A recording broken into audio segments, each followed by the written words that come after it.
Salut à tous, ici Michael, j'espère que vous allez bien. On se retrouve aujourd'hui pour une nouvelle vidéo consacrée au logiciel Blender. Aujourd'hui, on va enfin manipuler un petit peu l'Edit Mode, donc le mode d'édition des objets qui va vous permettre à faire de la véritable modélisation, parce que pour le moment, c'est un sujet qu'on n'a pas encore eu l'occasion d'aborder dans la formation. Et la modélisation, c'est ce qui va intéresser 95% d'entre vous. C'est là où vraiment on commence à manipuler en termes de volume les objets 3D. Donc c'est ce qui devient très intéressant souvent quand on apprend la 3D. Et les gens ont tendance à griller un petit peu les étapes pour arriver à cette partie-là, qui est effectivement une des plus intéressantes, je pense, quand on apprend la modélisation 3D. Donc on va voir tout ça aujourd'hui avec les sélections de base. Pourquoi je dis sélection de base? Parce qu'il y a énormément de fonctionnalités de sélection proposées dans Blender, notamment dans l'Edit Mode, et on va le faire en deux vidéos. Donc aujourd'hui, les sélections de base, et la prochaine fois, les sélections un petit peu plus avancées. Par exemple, comment sélectionner tout le tour d'un objet, comment sélectionner d'un point A à un point B, comment faire des sélections qui passent à travers les objets, etc. etc. Tout ça, c'est des problématiques auxquelles vous allez être très vite confrontés. C'est pour ça que c'est important d'abord de commencer par les bases et ensuite d'avoir des notions un petit peu plus avancées sur le sujet. Donc je vais tout sélectionner avec un clic droit enfoncé et supprimer.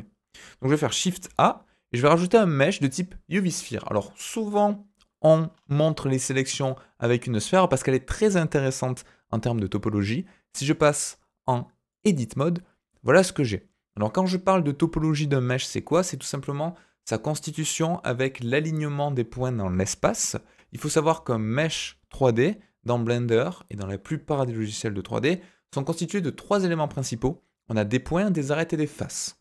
Alors, c'est pas si simple que ça. En 3D, il y a des notions un petit peu plus spécifiques pour la 3D. Donc, point, arrêt de face, c'est plus quand on travaille sur la géométrie en mathématiques. En 3D, un point, c'est un vertex.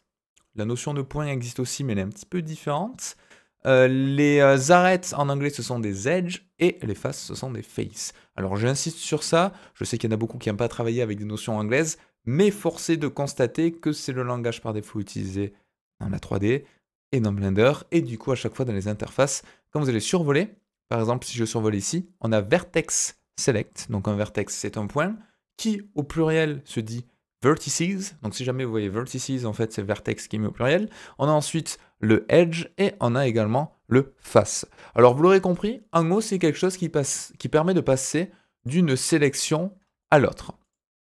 Donc en cliquant dessus, vous voyez que visuellement dans ma vue 3D, on a certaines parties qui sont highlightées, donc qui sont mises en avant.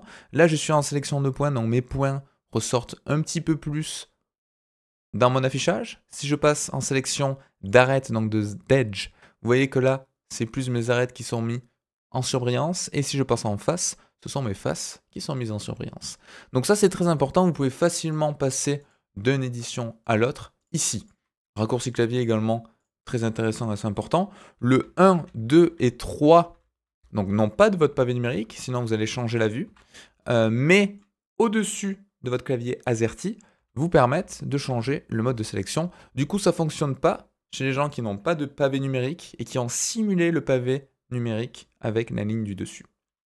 Donc vous serez obligé de cliquer ici. Pour ceux qui ont pavé numérique et pour ceux qui n'ont pas changé du coup les raccourcis par défaut, le 1, 2, 3 situé en haut du AZERTY permettent donc de changer facilement le mode, sachant que 1 est le premier icône, donc les points, le 2 c'est le second icône, donc les edges, le 3 c'est le troisième, donc les faces. Il faut également comprendre qu'il y a une sorte de dépendance entre ces éléments-là. C'est-à-dire que deux points reliés entre eux vont constituer une arête, une edge, et 4 points, voire 3, voire plus reliés entre eux, vont constituer une face. Donc il y a une sorte de notion de hiérarchie qui va être établie ici. Donc ça, un exemple typique, c'est le plan, le plane. Si je passe en mode édition, je rappelle avec tabulation, je peux facilement passer en edit mode. J'ai bien une face, constituée elle-même de 4 arêtes, constituée elle-même de plusieurs points. Donc tout ça relié peut constituer une face physique qui va donc avoir une interprétation en termes de 3D. Donc ça veut dire quoi? Quand j'ai dit qu'il y avait une notion de hiérarchie, ça veut dire que si je sélectionne un point, voire deux, donc par exemple ces deux points, voilà, et que je les déplace vers le haut, alors comment je fais pour les déplacer vers le haut? Alors au passage, la sélection, là, j'ai juste laissé enfoncer, glisser, déposer, englober mes points, et ça les prend bien ici. Si je le déplace vers le haut avec la touche G, comme on a vu dans la vue 3D dans l'Object Mode. Voilà ce qui se passe. Donc, le fait de déplacer ces deux points, ça déplace par transitivité l'arête qui relie ces deux points, et également, par transitivité, ça modifie la forme de ma face, qui était dépendante de ces points, et donc de cette arête. Donc il y a vraiment une notion hiérarchique qui existe ici, donc ça c'est une approche un petit peu technique, mais c'est intéressant de le comprendre. Donc maintenant, si je reviens sur ma sphère, si je passe en Edit Mode, donc j'ai bien dit qu'il y avait trois types de sélection, les points, les arêtes et les faces, avec du coup des dépendances hiérarchiques entre ces trois types d'éléments, ce niveau de granularité où on va descendre dans la constitution de l'objet. Donc facilement, je peux sélectionner en laissant enfoncer mon clic et en lâchant. Donc là, ça me fait une sélection, on va dire, sur un carré. Si je laisse enfoncer mon clic ici sur le Select Box, vous voyez que j'ai plusieurs choses. J'ai le Select Box de base, j'ai le Select Circle et j'ai le Select Lasso. Donc ça, c'est des types de sélection. Au début, ce que je vous conseille, si vous avez un petit peu de mal à comprendre l'interprétation de tous ces icônes, vous pouvez aller sur le côté de la barre, l'agrandir un petit peu, et vous voyez, c'est un petit peu plus simple pour vous y retrouver, notamment au début si vous apprenez. Il y a le libellé de la fonctionnalité associée qui apparaît. Donc ça, c'est une petite astuce qui peut être intéressante. Donc là, si je laisse enfoncer mon clic, alors comment je sais que je peux laisser enfoncer mon clic? Petite notion d'interface. En bas à droite, vous voyez, il y a un petit triangle gris. Donc ça veut dire qu'il y a une liste. Là, il n'y a pas de liste, par exemple, parce qu'il n'y a pas de triangle gris. Là, il y en a un. Là, il y en a un aussi. Donc si je laisse enfoncer, vous voyez, j'ai une liste déroulante. Donc le Select Box, si je clique dessus, vous voyez que j'en ai plusieurs. J'ai par exemple un Select Circle. Ça veut dire quoi? Mais ça veut dire que je vais tout simplement avoir une notion différente dont là, je vais peindre, entre guillemets, ma sélection. Je laisse enfoncer mon clic et vous voyez que j'ai bien ma sélection qui est réalisée. Avec la molette, on peut toujours zoomer, dézoomer. Donc ça, c'est intéressant. Je peux même tourner autour de mon objet pour sélectionner des parties spécifiques. Vous voyez, là, ce qui est un petit peu embêtant, c'est qu'à chaque fois, je vais tourner, je vais réenfoncer mon clic pour sélectionner, ça m'enlève la sélection d'avant. Alors ça, c'est pas pratique. C'est tout à fait normal. C'est parce que par défaut, Blender est dans un mode de sélection ajoutée et supprime l'ancienne sélection automatiquement. C'est une notion qu'on peut enlever juste ici. Donc on y reviendra par la suite. Je laisse enfoncer mon clic. J'ai également le Select Lasso. Et là, c'est une sélection manuelle où je sélectionne une zone, je lâche et ça va sélectionner les points qui étaient englobés dans ma sélection. Alors je vous disais, ce qui n'est pas pratique, c'est qu'à chaque fois, il va enlever ma sélection. J'ai différents modes qui sont juste là. Donc déjà, j'ai le radius. Donc ça, c'est le rayon de ma sélection. Vous voyez que ma brosse, entre guillemets, de peinture va être de plus en plus large. Donc ça peut être intéressant. Je vais la remettre à 35 par exemple comme elle était au début. Sachez qu'il y a des raccourcis clavier pour tout ça, mais on le verra certainement plus tard. Et là, si je passe en mode Extend Existing Selection, je clique dessus, je fais une rotation sur mon objet, je laisse enfoncer mon clic et vous voyez que là, il va me rajouter à chaque fois de la sélection. Donc ça, c'est très pratique. Ça permet notamment quand j'ai un objet volumique autour duquel je veux tourner, ben là, je ne suis pas en capacité, sans tourner ma caméra, de sélectionner tout ce que je veux. Donc je vais pouvoir passer en mode additif pour ajouter à ma sélection précédente la nouvelle que je constitue en laissant enfoncer mon clic gauche. Il y a également une notion inverse qui est le subtract. Là, mince, je me suis planté, je ne veux pas sélectionner tout ça, pas de souci. Je peux facilement enlever une partie de ma sélection. Et ces modes, ils sont présents dans tout ce qui est présent par défaut.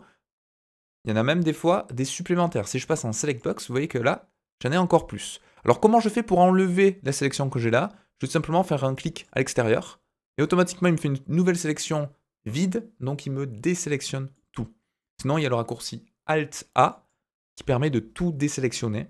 Et le raccourci A, l'opposé, qui permet de tout sélectionner si jamais ça vous intéresse. Donc A et Alt-A. A comme All, donc englober l'intégralité de l'objet. Donc là, en Select Box, par défaut, c'est la même chose. Je sélectionne ça, je tourne, je veux sélectionner cette hauteur, ça m'enlève l'ancien. Pas pratique. On a du coup l'additif qui permet de rajouter à chaque fois des sélections, donc ça c'est intéressant. J'ai le soustractif, comme tout à l'heure, qui permet d'enlever une partie de ma sélection. Et là, j'ai des notions très intéressantes qui sont présentes uniquement dans le Select Box. Vous allez très vite comprendre pourquoi. On a le Invert Selection. Alors ça, je ne peux pas le faire en mode peinture parce qu'il faudrait qu'il inverse au fur et à mesure, c'est pas très pertinent. Alors que là, vous allez voir, c'est très intuitif. Je passe en mode sélection inverse, je sélectionne tout ça, et vous allez voir, il va m'inverser ma sélection au sein de mon cadre. Donc là, je lâche, hop là. Vous voyez, il m'a vraiment tout inversé. Donc ça, c'est également très intéressant. Et j'ai également le Intersect. Le Intersect, c'est quoi? C'est pour avoir l'intersection de mes deux ensembles. Donc par exemple, Là, j'ai cet ensemble-là. Si je sélectionne ceci, il va uniquement sélectionner les parties en commune entre mon ancienne sélection et ma nouvelle. Donc si je lâche, vous voyez qu'il m'a uniquement sélectionné cette partie-là. Alors depuis le début, je travaille en sélection par point. Mais sachez que si vous passez en mode arrête ou point, on a une sorte de transition qui se fait. Je vous ai dit qu'il y avait une notion de hiérarchie. C'est-à-dire que si je sélectionne ces 4 faces-là, ces 4 faces-là, en termes de données, elles sont non seulement constituées de 4 faces, mais également de X point et de X arrête. Alors ce fameux X, vous les avez juste en bas. Donc là, j'ai sélectionné 4 faces. Vous voyez qu'on a la propriété ici. On a 12 arêtes de sélectionner sur les 992 de l'objet. Et on a 9 vertices, donc 9 points. Au passage, comment je fais pour afficher ces paramétrages-là que vous n'avez pas par défaut? Un clic droit juste ici. Et vous pouvez activer toutes les options. Comme ça, vous aurez tous les paramétrages disponibles dans Blender, toutes les informations de statistiques.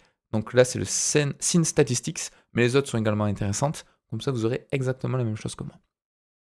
Là, ce qui est intéressant, c'est que du coup, Blender me dit que j'ai bien 4 phases de sélectionner, 12 arêtes, 9 vertex, donc 9 vertices pour être précis, donc 9 points. Et si je change en mode de sélection, automatiquement, il va être capable de convertir cette donnée-là. Donc là, je suis en mode face, pardon. Si je passe en mode arrête, il me sélectionne bien mes arêtes correspondantes à mon ancienne sélection que j'avais effectuée sur les faces. Et si je passe en point, il va bien passer en sélection de points correspondant à ma sélection de base. Donc, une notion intéressante qui est un petit peu technique, un petit peu avancée, mais qui est importante, c'est que là, dans ce sens-là, c'est du non destructif. Si je passe d'une face qui est constituée d'arêtes, qui est constituée de points, très bien, ça fonctionne.